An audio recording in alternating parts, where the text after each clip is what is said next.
Hello, and welcome to our next installment of History on World War II. I'm Dr. Esmacher, and today we're going to be talking about minorities in World War II and how they experienced the war.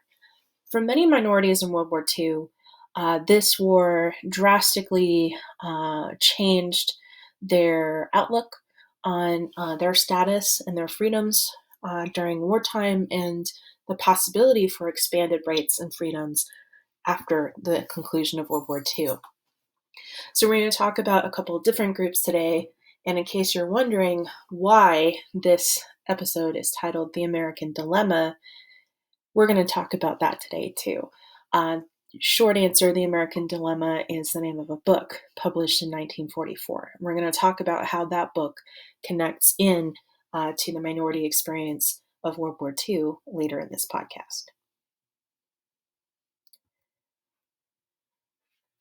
So we've talked earlier about the role of propaganda in selling World War II to the American public and in getting people to get adjusted to things like rationing, industrial work, and the everyday reality of a total war economy and a total war way of life.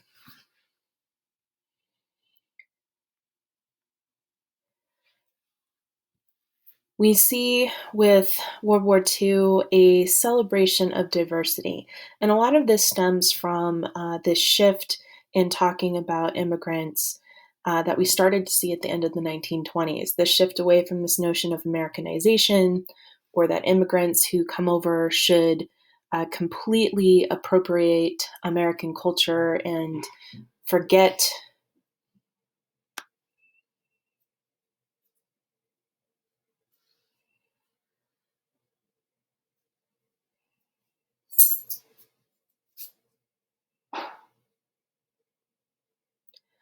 that immigrants should completely give up their original culture of their homelands, learn English, and adopt mainstream American culture, whatever that meant. Because as we talked about before, there's no one right way to be a good American. However, as we've previously discussed, at the end of the 1920s, there's this shift away from this notion of Americanization that all immigrants have to give up their home identities upon migration to the United States, and instead this notion that we should celebrate this diversity, so what we call cultural pluralism. So the notion is that immigrants will assimilate in at least some form because it is economically and socially feasible to do things like learn English, to take the citizenship test, to participate in voting, while still maintaining ties to their culture and their homeland, whether that means speaking their native language with members of their immigrant communities, practicing their religion, even if it's not Protestant Christianity, and continuing to do other things associated with their individual culture. So this is the idea that America's diversity is a strength, and this is one that's going to be really heavily emphasized during World War II in propaganda, particularly in popular culture. So if anybody's ever seen the movie Saving Private Ryan, Steven Spielberg is a film buff. He loves old movies, and he puts a lot of references into his film, echoing trends that we see during movies produced during World War II. So, for example, one of the things that was very popular in movies produced during World War II was to emphasize the diversity of America by depicting a unit of soldiers as incredibly diverse. So usually you had stock characters like a city boy from Brooklyn, a Jewish character, kind of like a rural Southern farm boy, sort of Midwestern school teacher. All of these tropes are going to sound familiar to you if you've seen the film Saving Private Ryan, because Steven Spielberg uses those same tropes as a loving nod and reference to films made during World War II.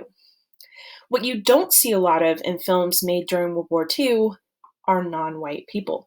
Part of this is due to the fact that the armed forces are still racially segregated during World War II. There are some movies that do try during World War II to include minority characters. For example, the film Guadalcanal, which was made fairly soon after the Battle of Guadalcanal, depicts an African American sailor in one scene as these white sailors and Marines that the film follows are on this ship waiting to be deployed to Guadalcanal. And he's in a blink and you'll miss it kind of scene. I think he only has one or two speaking lines, if I remember correctly. And yet, that scene with him in the center of these soldiers is actually the disc art on the DVD version. So Hollywood tries to get around these real life separations to depict minorities. You also have the following of boxer Joe Louis, only the second African American heavyweight champion in boxing, following Jack Johnson. He actually enlists in the army when World War II breaks out, and there are propaganda materials surrounding his service as well. Where we do get a lot of depictions of minorities in films set during World War II are actually films that come out in the 60s and the 70s. This is in part an attempt to capture minority film audiences in a time period where there's kind of a wave of nostalgia for World War II. So we'll see films like The Dirty Dozen or Force 10 from Navarone, including minority characters, and in some cases going to great narrative gymnastics to do so and to make it logical, given, again, the very real separation of minorities within the branches of service. What this war ends up doing is, for many what we call ethnic Americans, so for example, Jewish Americans, Polish Americans, Irish Americans, so these groups that we today consider white but weren't before World War II, this is where they start being considered white rather than this kind of other weird group, because in the case of the Irish, they were Catholic, so too with many Poles. Again, with Jews, also a religious difference. So this is really where we start to see these groups become more fully incorporated into white American identity. So the sense is they kind of earn their place at the table of white America during World War II. So the impact of all of this World War II propaganda on celebrating cultural diversity is really to be an effective tool. When we have propaganda from the Office of War Information that is emphasizing to minorities that they are a very important part of the war effort, that we should celebrate their contributions and their culture, that gives a lot of minority groups a very real hope that finally we'll have a government that's more responsive to their needs and to their desires for better exercising civil liberties and rights. So let's take a look at some different minority group experiences during World War II. If you hear a squeaking noise, I apologize. One of my dogs has just found a squeaky squirrel. Yeah, that's life in this house. Podcasting real. Okay, so let's talk about Mexican Americans during World War II. For Mexican Americans, World War II really starts to demonstrate to them that the idea of racial uplift is not realistic when it comes to attaining rights. So racial uplift was first proposed by Booker T. Washington and the African American community back in the late 1800s during the Gilded Age, to basically say that the way for African Americans to gain more civil rights after being repeatedly denied the right to vote and after the adoption of Jim Crow segregation in the South, the way for African Americans to get more rights was to embrace segregation and to work hard and to adopt white middle class values. And eventually white people would look at them and be like, hey, they're doing a really good job. We should give them more rights. That doesn't work. African Americans had realized that during World War I and had moved towards a more activist approach to gaining rights, spearheaded by scholars and activists like W.B. Du Bois. But for many Mexican Americans, there's still this notion that racial uplift is a viable strategy, at least going into World War II. There are many dissenters on this.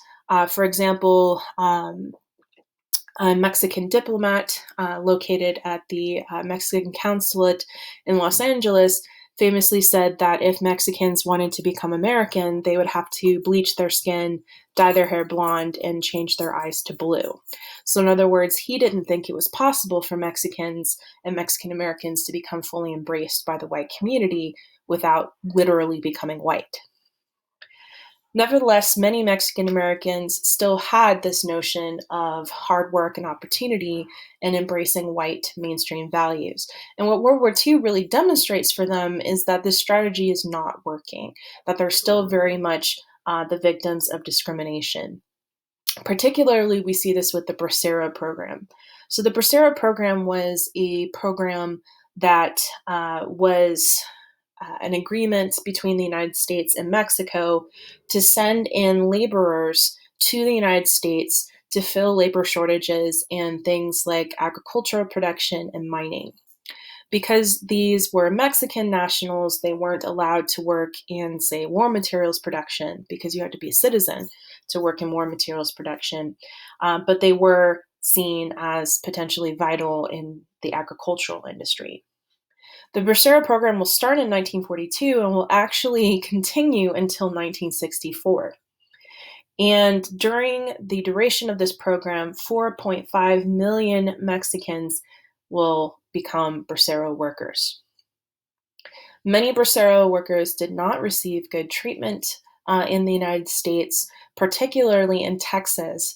The Mexican government actually forbid Bracero workers from going to Texas on work contracts for a period of time after they saw rampant discrimination against Mexicans by the Texas state government.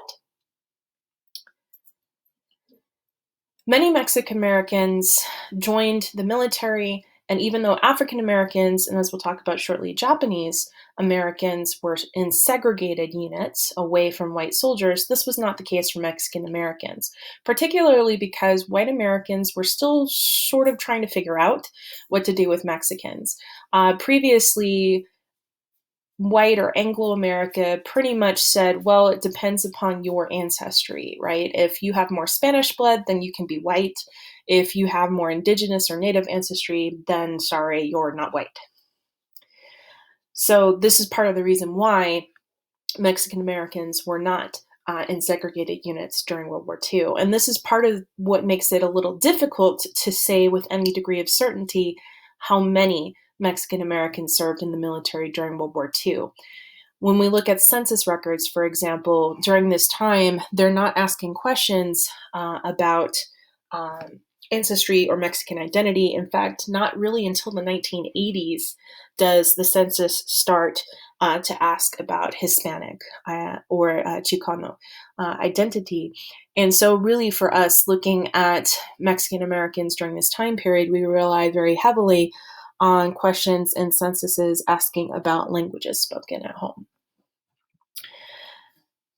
One group that suffered very visibly during World War II discrimination and violence against them were young Mexican American men and women living in Los Angeles. This is the site of the infamous Zoot Suit riot of June 1943.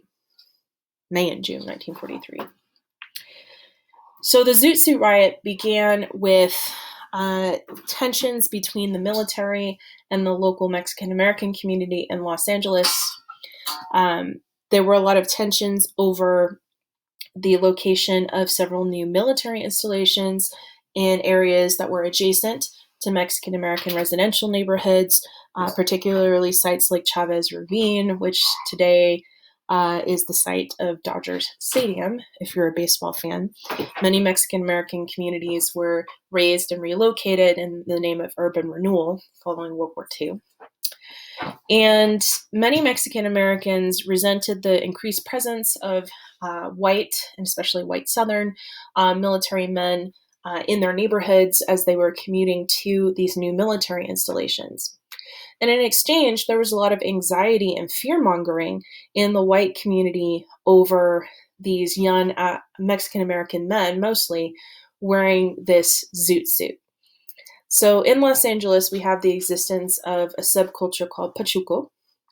And Pachucos could be male or female.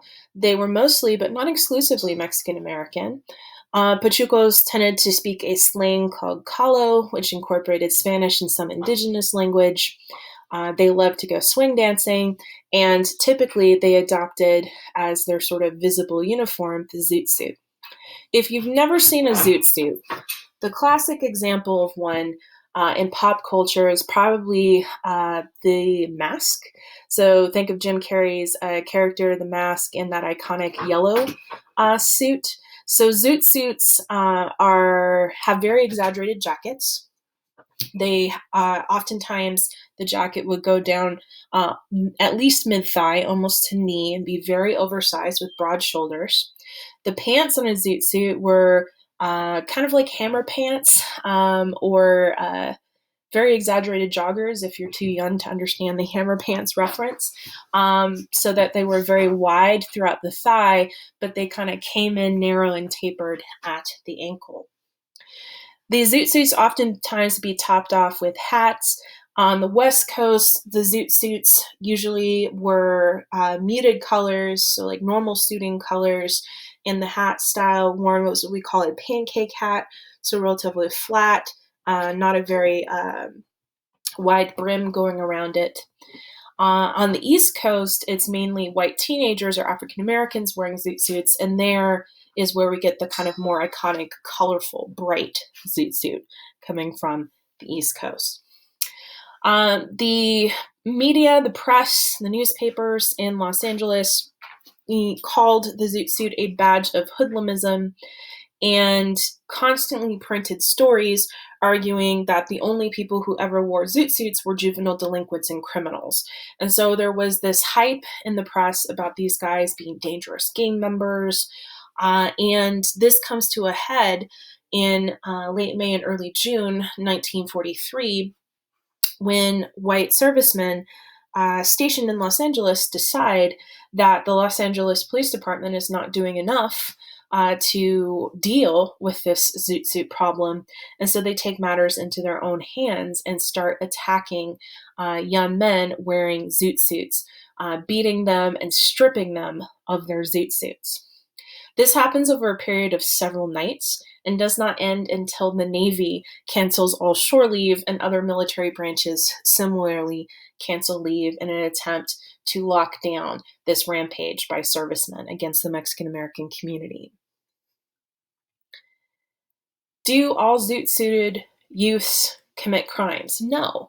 In fact, many zoot suiters patriotically enlisted in the military for service. They were outraged by being described as unpatriotic, and this actually caused a little bit of a foreign relations flap between the United States and Mexico, with Mexico seeing the Zoot Suit riot as an example of a race riot or a riot in which individuals are targeted because of their identity, and the United States vigorously saying that no, these servicemen were only going after criminal youth.